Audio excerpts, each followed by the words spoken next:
It's full speed to Madison. We'll break down why the 2022 men's field is setting up to be a doozy coming up on Inside the Leaderboard.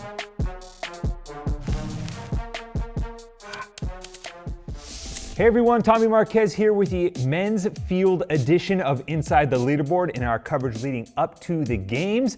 And when doing some research for this year's competition, I looked at the men's field and it really struck me that it was an interesting cross-section of well-established veterans and some intriguing newcomers that to me really proves the case that this year's men's field has the potential for some amazing storylines and a really compelling competition. So with that in mind, we're kicking it off with the number 26, which represents the number of athletes in this year's field returning from the 2021 Games field.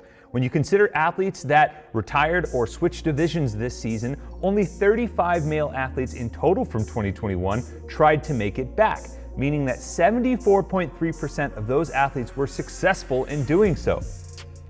When considering the typical attrition or churn rate of the CrossFit Games field in most years, having 3/4 of the eligible athletes making it back to the Games the following year is incredibly high. And given that there are only 11 rookies in this year's men's field, tying 2021 for the lowest ever in the open era using the 40 athlete format, and only 8 athletes in the field without Games experience in any division, this is one of the most experienced men's fields at the Games we have seen to date. And there's no better example of that experience than the men that finished the week in its entirety last year, which is why our second number is 18. 18 out of the top 20 male athletes from the 2021 Games are returning this season. The only athletes that didn't make it back were Scott Panchik, which obviously was due to injury, and Royce Dunn, who had a close call at semifinals and the last chance. But other than that, every other male athlete made it back this season from the top 20. For reference, the last time we had back-to-back seasons with the same qualifying structure was in 2017 and 2018, and those years only 13 of the top 20 from 2017 made it back in 2018.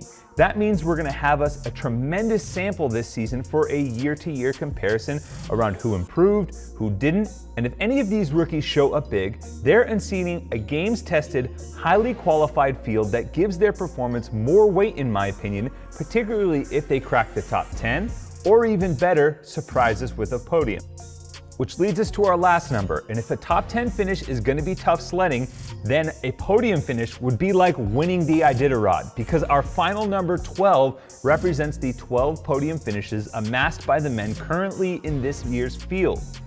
It ties 2018 and 2014 for the most ever in a single men's field, and those fields, by the way, were stacked. And there are 6 men in the field with a podium finish under their belt, which includes the podium in its entirety from last year, and 4 athletes with multiple podium finishes across their career. What's most impressive, and hear me out, is that amongst the lot of podium finishers, there's only 1 championship amongst them. The men's division across history has been marked by large periods of first place dominance, which for the previously mentioned years like 2014 and 2018, it meant singular figures like Froning and Fraser and even Ben Smith anchoring those stats. That's not the case here, with only Justin Medeiros laying claim to a title. So there's a wider swath of athletes consistently in the mix playing podium keep away from the rest of the field. So let's hit depth on that stat, because these 6 athletes in the field with some CrossFit Games jewelry around their neck present a significant obstacle for any athlete in the field this year hoping to get some hardware of their own. Of course, there's the reigning champ Medeiros, who has podiumed in his only 2 career appearances thus far. Then there's Pat Vellner, who leads the way with 4 CrossFit Games medals spanning across the last 6 seasons. The professor, Brent Fikowski, has 2 medals of his own after finishing 2nd in 2017, then returning to the podium last year. The notorious BKG, Björgvin Carl Gudmundsson, has a pair of 3rd place finishes dating all the way back to 2015. And then Noah Olsen and Samuel Kwan each have 1 podium, as they were the runners-up to Fraser in back-to-back seasons in 2019 and 2020. Amongst these 6 men, you have a podium finisher from each of the last 7 seasons. And in fact, you have multiple podium finishers from the last 3 seasons to boot. It's easy to get invested in the up-and-comers and the new kids on the block, But for every college-age rookie showing up to the party hoping to make some noise, we've got a grizzled vet draped in medals, holding on to that red Solo cup, ready to show the young whippersnappers a thing or two.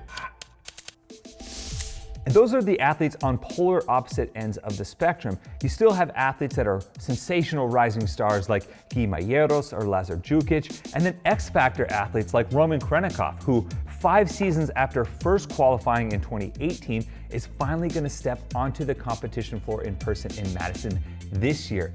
All that to say that I think when you look at the Games men's field this year in particular, and the numbers that I just dropped for you in totality, it's hard not to look at the men's field and feel like this is one of the most exciting in history. That's going to do it for this edition of Inside the Leaderboard. I'm Tommy Marquez. Tons of content for you guys to get caught up for on our road to Madison. We have the Miles to Madison series. Episode 7 has just dropped, so you can get caught up on that now. And the latest CrossFit Games documentary, Fittest on Earth Next Gen, is out now. So be sure to check both of those out. Next week, we'll be talking about the women's field heading into the Games. And until then, I'll see you on the leaderboard.